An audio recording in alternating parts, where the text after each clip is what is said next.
다음 순서로는 올바른 마스크 착용법을 알아보겠습니다. 우리 답답하지만 요즘 매일 쓰는 마스크죠. 대체 어떤 원리로 바이러스를 막아줄까요? 많은 친구들이 궁금할 거예요. 선생님, 마스크가 너무 불편해요. 면 마스크나 얇은 마스크 착용하면 안 되나요? 하고 묻는데요. 영상 한번 보겠습니다. 코로나19 바이러스는 주로 감염자의 침방울을 통해서 전파되죠. 그런데 기침이나 재채기가 아니라 몇 마디 말만 해도 작은 침방울 수천 개가 튀어나오고 특히 확진자나 의심 증상 있는 사람은 면 마스크로는 바이러스 전파를 막는 데 한계가 있다는 실험 결과도 나왔습니다. 남주현 기자입니다. 미국 국립보건원 연구팀이 레이저 측정기와 초고속 카메라로 사람이 말할 때 침방울이 얼마나 튀는지 확인했습니다. 0.0165초 만에 눈으로는 보이지 않는 미세한 침방울 360개가 뿜어져 나와 잘 지내라는 간단한 인사만 해도 침방울 수천 개가 공기 중으로 방출됐습니다. 코로나19 감염자라면 이런 침방울에 바이러스가 포함돼 있을 수 있습니다. 엘리베이터 같은 밀폐된 공간에서 반드시 마스크를 쓰거나 대화, 전화 통화를 자제하라는 데는 그럴 만한 이유가 있는 겁니다. 국내 연구에선 확진자가 기침할 때 면 마스크나 치과용 마스크를 써도 바이러스 전파를 막는 데 한계가 있다는 사실도 드러났습니다.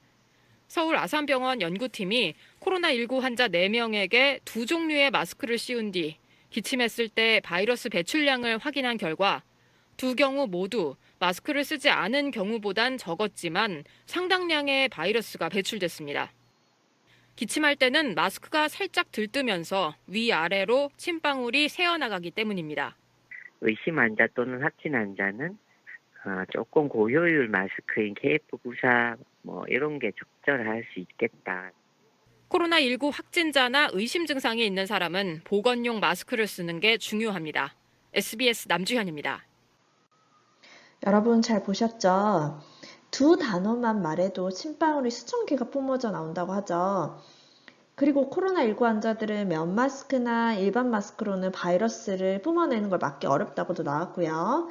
그렇다면 여러분, 우리는 코로나19 환자가 아닌데 꼭 두꺼운 방역용 마스크 써야 될까요? 답은 아니다입니다. 여러분들 그림을 한번 봐주세요. 그림에서 보는 것처럼 숨을 내쉬거나 기침을 할 때에는 압력이 세서 마스크가 입에서 잘 들떠요. 하지만 오른쪽의 그림에서 숨을 들이마실 때는 감압이 되면서 마스크가 여러분 입에 딱 붙죠. 그렇기 때문에 환자들은 바이러스를 내쉴 때마다 마스크 밖으로 바이러스가 잘 안 나가게끔 막아줄 수 있는 두꺼운 방역용 마스크를 써야 되지만 호흡기 증상이 없는 일반 사람들은 일반 마스크나 면 마스크를 써도 바이러스가 들어오는 걸 충분히 막아줄 수가 있습니다. 그래서 기침이나 열 같은 증상이 없는 친구들은 굳이 두꺼운 방역용 마스크를 꼭 착용할 필요는 없습니다. 그렇다면 이 방역용 마스크가 대체 어떻게 생겼길래 바이러스를 막아줄 수 있는지 한번 보겠습니다. 일반적으로 왼쪽 그림을 봐주세요. 방역용 마스크는 이렇게 세 겹으로 되어 있어요. 부직포, 특수필터, 부직포 이렇게 세 겹입니다. 외부의 이물질을 막아주는 단계는 이 바로 중간에 있는 특수필터인데요. 이 특수필터는 섬유가 무작위로 마구 얽혀 있어서 틈이 굉장히 작아요. 그래서 세균, 바이러스, 미세먼지가 들어와도 이 특수필터에서 걸을 수 있는 거예요. 간혹 마스크 중에 정전기를 이용한 특수필터를 사용하는 경우도 있고요.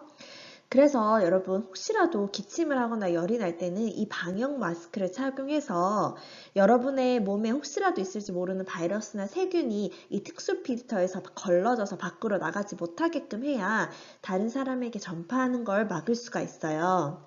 그렇다면 여러분 KF 방역용 마스크도 종류가 여러 가지죠. 공정 마스크 사러 약국 가보셨어요?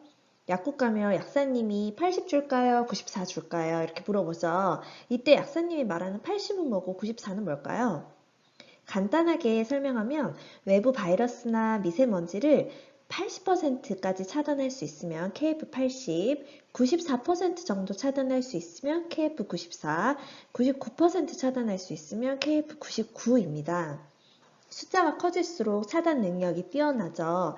그렇지만 숫자가 커질수록 더 두꺼워지고 썼을 때 답답하기 때문에 오랜 시간 착용하기 어렵다는 단점은 있습니다.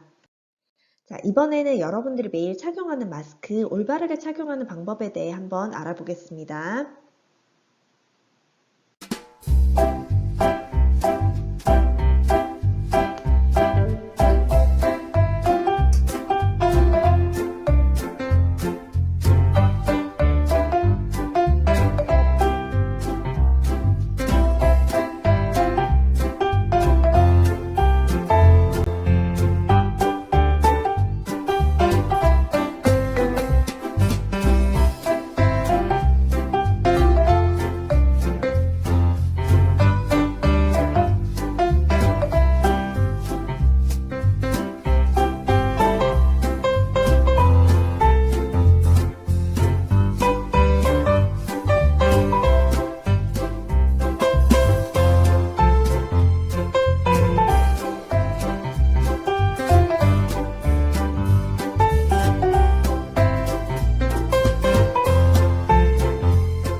자, 여러분 마스크 코 밑에 걸치는 거 안 되죠? 그리고 마스크 쓰기 전후에 손 씻기 하는 거 잊지 마시고요. 자, 다음으로는 기침 예절에 대해 알아보겠습니다. 기침하는데도 예절이 있어요. 뭐죠? 네, 많은 친구들이 알고 있죠. 아직도 손으로 입 가리고 기침하는 친구가 있나요, 혹시? 영상 하나 보고 가겠습니다. 별 생각 없이 하는 기침이나 재채기가 심각한 감염의 원인이 될 수 있다는 것을 이번 메르스 사태를 통해서 절감하게 됐습니다. 기침하면 홀록하고 입을 막죠. 그리고 나서 대충 쑥 닦는 분들도 많습니다. 잘못된 기침 예절은 오히려 감염의 위험을 더 높인다고 합니다. 김기봉 기자입니다. 재채기를 할 때 초속 30m의 속도로 최대 4만 개나 튀어나가는 비말. 입속의 각종 세균과 바이러스도 고스란히 전달됩니다. 특히 메르스 사태 이후 공공장소에서의 재채기나 기침은 불쾌감뿐 아니라 두려움까지 유발합니다. 사람들이 더 예전보다 더 예민하게 반응하시는 것 같아요. 저도 신경이 많이 쓰이더라고요. 예, 쳐다보게 되고. 재채기나 기침을 할 때 휴지나 손수건으로 입과 코를 가리고 사용한 휴지는 휴지통에 버리기. 휴지나 손수건이 없을 땐 옷소매 위쪽으로 가리기. 이른바 기침 예절은 이렇게 간단하지만 제대로 지키는 사람은 많지 않습니다. 질병관리본부의 지난해 설문 결과 우리 성인 가운데 기침 예절을 제대로 지키는 사람은 37.6%에 그쳤습니다. 예절을 실천하지 않은 이유로는 단지 습관이 되지 않았다거나 귀찮다는 이유가 대부분이었고 정작 방법을 몰라서라는 이유는 2% 남짓에 불과했습니다. 특히 휴지나 손수건을 미처 준비하지 못한 경우 맨손으로 입을 가리는 경우가 많은데 오히려 이것이 감염의 위험을 더 높일 수 있습니다. 맨손으로 재채기할 때 코나 입을 가리게 되면 바이러스 등의 병원체를 묻힌 오염된 손으로 손잡이 등을 통해서 타인에게 전파를 시킬 수 있습니다.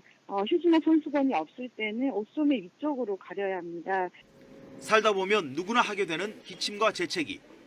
각 개인의 기침 예절은 사소한 것이지만 이 문화가 확산되면 자신은 물론 이웃과 사회를 지켜주는 든든한 보호망이 될 것입니다. YTN 김기봉입니다. 네, 여러분 잘 보셨죠? 여러분 지금처럼 코로나19 바이러스가 유행하는 시기도 그렇고 평소에도 마찬가지입니다. 재채기를 하거나 기침할 때 상대방 얼굴을 향해서 대놓고 기침하는 친구들 없을 거예요. 그쵸? 그런데 분명 손으로 입 가리고 하는 것도 잘못된 습관입니다. 반드시 기침 재채기를 할 때는 휴지나 손수건으로 가리거나 만약에 없다면 옷 소매로 꼭 가리고 기침하는 센스 가져주시기를 바랍니다. 그리고 하나 더 중요한 거는 기침이나 재채기를 한 후에는 휴지로 가리고 했더라도 휴지 틈 사이로 바이러스나 균이 새어나올 수 있기 때문에 꼭 30초 이상 손 씻기 하는 거 잊지 마시고요. 여러분들 미스터트롯 재밌게 보셨나요? 얼마 전 미스터트롯 탑7이 코로나 퇴치송을 불렀어요. 선생님도 되게 찐팬인데요. 탑7이 부른 코로나 퇴치송 일부를 보여드릴 거예요. 이 중에 잘못된 부분이 하나가 있어요. 뭔지 한번 찾아보세요.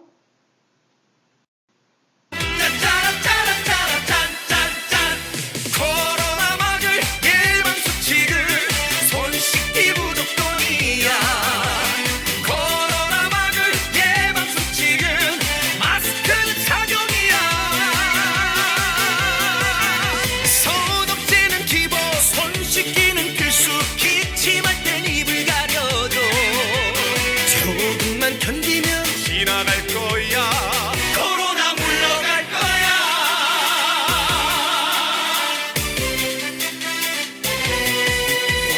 미스터트롯과 함께 코로나19 극복! 네, 여러분 찾으셨나요? 네, 맞습니다. 영상 속에서 영탁 씨가 기침할 땐 입을 가려줘 하면서 손으로 입을 가렸죠. 하지만 이거 아니라는 거 여러분 오늘 배웠죠? 손으로 입을 가리고 기침을 하는 게 아니고 어디로 가리는 거다? 네, 옷 소매로 가리고 기침하는 거 잊지 마세요. 마지막으로 여러분과 알아볼 내용은 병문안 예절이에요. 이제 하다 병문안 갈 때도 예절이 있죠? 네, 맞아요. 아주 중요한 예절이에요. 자, 우리 한번 생각해 봅시다. 누가 선생님한테 다급히 찾아서 이렇게 질문을 했어요. 선생님, 친구가 지하철 계단에 굴러 넘어져서 수술을 한다고 입원을 했어요. 병문안을 갈까요, 말까요? 코로나도 무서운데 친구도 걱정이 되고 어쩌죠? 하고 질문을 합니다. 여러분, 이 상황에서 이 친구한테 어떻게 대답을 해주면 좋을까요? 이 친구 병문안 가라고 할까요, 말까요? 자, 그 전에 여러분이 초등학생, 중학생이던 2015년에 세계적으로 치사율이 굉장히 높았던 감염병이 한번 돌았는데 기억나시나요? 그때 여러분 아침마다 등교하면서 열도 체크하고 했었는데, 네, 맞아요. 메르스죠. 그 메르스 당시에 나왔던 뉴스를 한번 보여드리겠습니다. 가족 중에 환자가 발생하면 병원을 찾아서 병문안을 하는 걸 예절로 생각하는데요. 그런데 외국에서는 문안카드로 대신하는 경우가 많습니다. 이번 메르스 사태를 계기로 잘못된 병원 문화가 전염 확산의 통로가 될 수 있는 만큼 달라져야 한다는 목소리가 나오고 있습니다. 배삼진 기자입니다. 임신부로는 처음으로 메르스에 감염된 109번 환자, 14번 환자가 있던 삼성 서울병원 응급실에 입원한 시어머니의 병문안을 갔다가 감염됐습니다. 메르스 확진자 가운데 병문안을 갔다가 감염된 환자는 20명이 넘습니다. 외국의 경우 상호 감염 가능성을 줄이기 위해 방문을 엄격하게 제한하고 있는데 메르스 여파로 한국도 병문안 문화를 바꿔야 한다는 목소리가 커지고 있습니다. 되도록 병문안을 위한 의료기관은 방문을 자제해 주시고 특히 노약자의 경우 병문안을 삼가셔야 합니다. 네, 여러분 5년 전에 메르스 사태가 있었을 때 감염자의 상당수가 병원에 병문안 갔던 사람들이었어요. 이 병문안을 가는 문화가 외국에는 그렇게 흔한 일은 아니에요. 우리나라에서는 전통적으로 병문안 문화가 자리 잡혀 있는데 이 메르스 사태를 계기로 인식 전환도 많이 됐고 병문안의 패러다임이 변했어요. 우선 병원 자체적으로 환자를 면회할 수 있는 병문안 시간도 설정되었고 꼭 병원에 찾아와서 마음을 전달하기보다는 문자나 SNS를 통해서 전하자는 캠페인도 하기도 했고요. 그렇기 때문에 앞으로 우리는 병문안을 하기 전에 생각해봐야 될 것이 꼭 직접 방문을 해야 되는가? 문자나 SNS로 마음을 전하는 건 어떨지 한번 생각을 해보시고요. 만약 꼭 방문을 해야 하는 상황이라면 허용된 면회 시간을 지키고 단체로 우르르 방문하는 것을 지양을 하고 꽃이나 화분은 면역력이 떨어진 환자의 상태를 더 안 좋게 할 수 있기 때문에 가져가지 않는 게 좋아요. 그리고 의료기관 방문 전후로는 손 씻기나 기침 예절을 준수해야겠습니다. 여러분 이렇게 감염병을 예방하는 다양한 방법을 알아봤는데 어때요? 여러분 생활 속에서 다 잘 실천할 수 있는 것들이죠? 오늘 배운 내용들 잊어버리지 말고 생활 속에서 하나하나 실천하면서 여러분 건강도 지키고 다른 사람의 건강도 지켜주기를 바랍니다. 온라인 수업을 하는 이 기간에도 집에서 건강관리 잘 하시고요. 오프라인 개학하면 학교에서 건강한 모습으로 만나길 바랍니다. 여러분 오늘 수업 이것으로 마치겠습니다. 감사합니다.